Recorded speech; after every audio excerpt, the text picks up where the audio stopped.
Welcome to অসমী প্ৰকাশ YouTube channel আৰু আপোনালোকে শুনি আছে প্ৰকাশ আৰু নন্দিনীৰ কণ্ঠত আছামিজ লাভ পয়েম। পাৰবোৰ খহি গ'লে নদীও বাট সোমায়, তেন্তে মানুহনো কি মচিব নোৱাৰা এটি সত্য, বিলীন হ'ব পৰা তৰাবোৰৰ মাজত হেৰাই যোৱা এটি কাহিনী।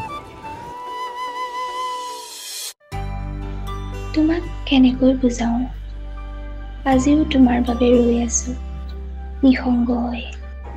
কিন্তু কাঞ্চন, তোমাৰ বৰ্তমানবোৰ সেইবোৰ সকলো মিছা। কি কৈছা এইবোৰ? পোহৰ, কিছুমান সময় ত্যাগ কৰিবলৈ মিছাৰ আশ্ৰয় ল'ব লগা হয়। কিন্তু কাঞ্চন, আকৌ জানো ফুলি উঠিব ৰঙীন ফুলবোৰ এই মেদনিত?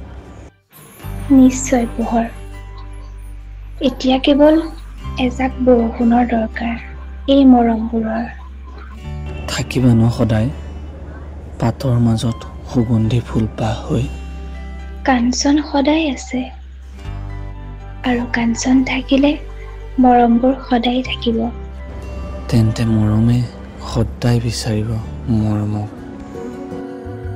নকলেও মই বুজা তোমাৰ মনৰ ভাষা, বুকুতে আতি বন্ধা ভাৱনাৰ কত কথা। তুমি আৰু মই ভবা নতুনৰে সুৰ